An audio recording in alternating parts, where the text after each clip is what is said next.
Welcome in, everybody. I'm Joey, and a little special episode for you today. We're doing every race from the back. I haven't done this yet, and I see guys doing it in lobbies all the time, so I figured I'll give it a shot. The only difference is I'm shit at this game, and everyone else is good.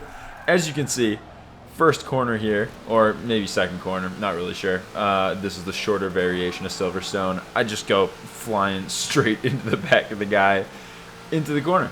So great start there, and we're nearly going to go 3 wide here down the straight. I'm going to move over to the inside, coming around this longer left-hander side by side with the Ford GT, making a little bit of contact. He's actually going to make a little mistake here, and one that I make very, very often.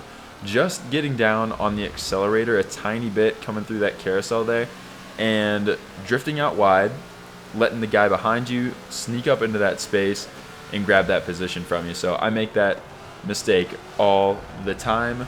This time, it wasn't me though. And I actually have a nice, fun little battle here into the first corner with the Ferrari up front. That's going to continue down the straight into the turn. And obviously, I didn't learn my lesson from lap 1. Very classic for me, as you guys know, if you've seen the other videos. But fast forwarding a little bit down the straight, here comes the Ford GT, making the lunge of the year into the hairpin there. It didn't work out, newsflash. And then skipping towards the end of lap 2, start of lap 3. Similar situation to last lap, in the battle through turn 1 with the Ferrari on the outside. We got a Viper coming up the inside this time around, almost going 3 wide again. Luckily, the Saline is an absolute beast pretty much everywhere on the track, whether you're going down a straight, through the corners. It's just an absolute beast of a car. And here we go, down the straight. The Aston has no chance, moves over to the left side as if he's got a chance to defend, and he does poke his nose up the bottom of the screen there, but it's not enough. It's going to be a 4th place, and I think we know the goal for this episode already. That's to get a podium. We'll see if that can happen. I highly doubt it, but we'll see. So there are the times of 54.6. Not too bad. We were dealing with some backwards traffic there, and we'll move on. So next race is Le Mans, and this is going to be an absolute fucking mess.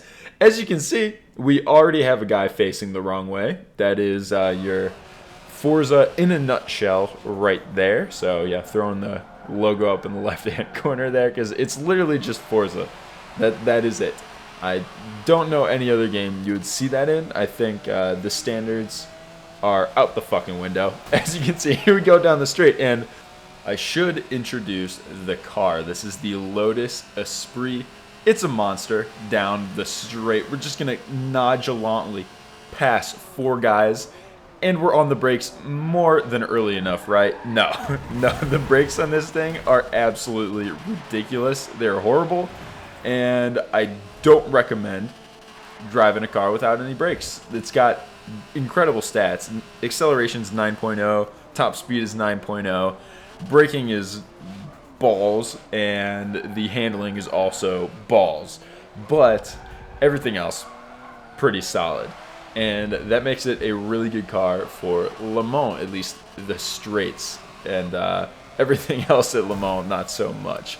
So we're down the second portion of the straight now after the second chicane, coming into the braking zone with the 90-degree left-hander, a little more than 90 degrees actually. I'd say maybe 120 if we're getting our math right here.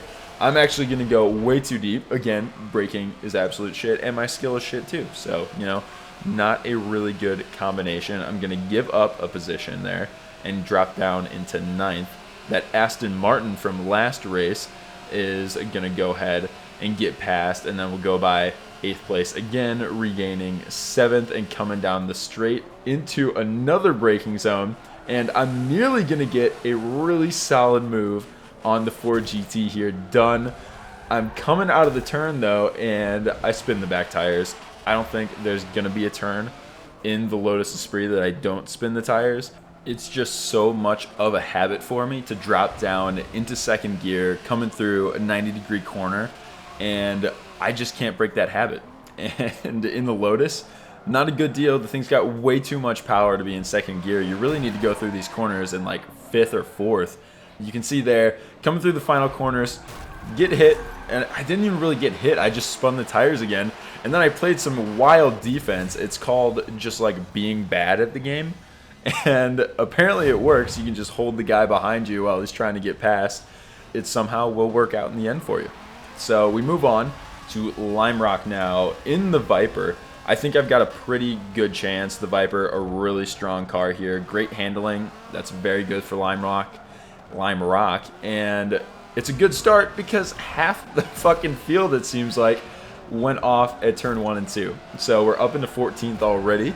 Time to set our eyes on the Ferrari coming out of the S's now, and we make very quick work of it and getting a couple places out of it too, so gotta love that. Coming into the big bend now and over the crest of the hill, grabbing another place, and we see up the left side here, there's a guy flipping over. I think we're gonna need a replay of that there, and that's absolutely disgusting. Absolutely disgusting, a disgrace. Why would he be showing the underside of his vehicle? Absolutely disgusting. Shouldn't be in racing. And we move on.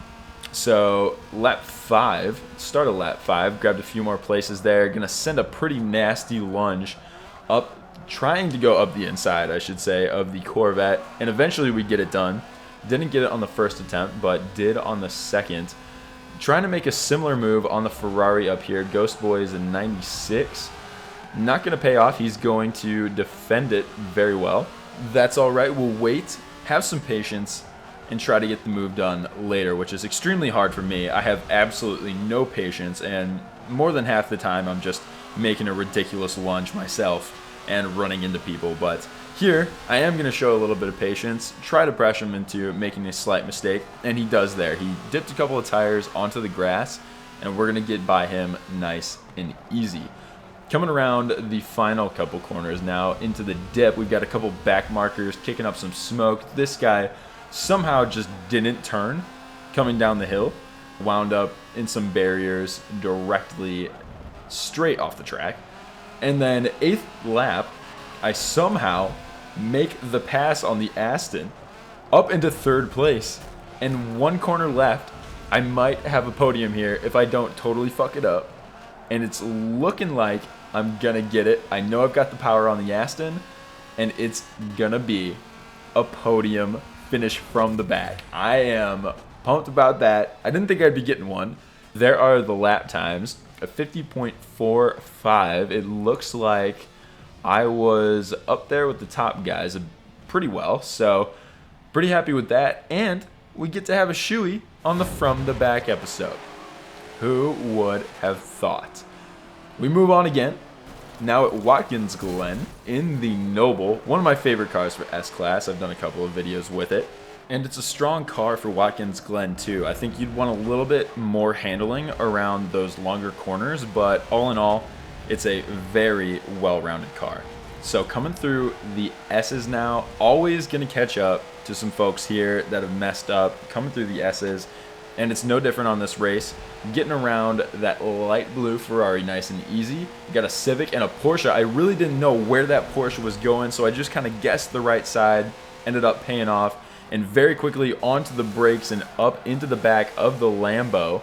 We're going to get a nice little move done around the outside. So all that BS I was pumping into your headphones earlier about not having handling is all wrong. And then we're going to send it up the inside of the Porsche, coming through the chute, get that move done nice and easy. Then we're going to look up the inside of that Dodge Viper there, coming around the, what is that corner name? Is that the heel? I think that's the heel. No, which one's the heel? I don't know. I should really study up on my track maps. I don't think that's the heel. I think that's an unnamed turn. I think it might be turn 9. But coming down the straight now, and the Ferrari actually kind of made a weird little move over to the inside, crossing the track, nearly collected me into it, and then nearly collects me again, poking his nose up the inside of turn 1. Luckily, Nothing too bad happens there, and we're left to battle it out with the Porsche through the S's again. I'm gonna tap him a little bit, force him into a mistake going out wide through the final turn through the S's. I'm gonna grab that 9th place. And this poor Aston, I feel like I've passed him on the straight in, what has it been, 3 races now? So each time I've got him on the straight. He really needs to get something with more power. Needs to switch it up a little bit. Maybe he just really likes that car. So I'm not gonna tell him what to do, but maybe offer a little suggestion. Get a better car. So we're gonna move forward. Coming up on the end of lap 3 here, gonna get the move done on that Vet. And then at the start of lap 4, coming up the hill, the Ferrari is going to make a little mistake up here in 6th place. Dip a couple of tires onto the grass on the right side, killing his momentum down the straight. That's really why it hurts so much coming up that hill to make a mistake, is because you've got a long way to go into the outer loop. It's just going to kill your momentum, really hurt your lap time.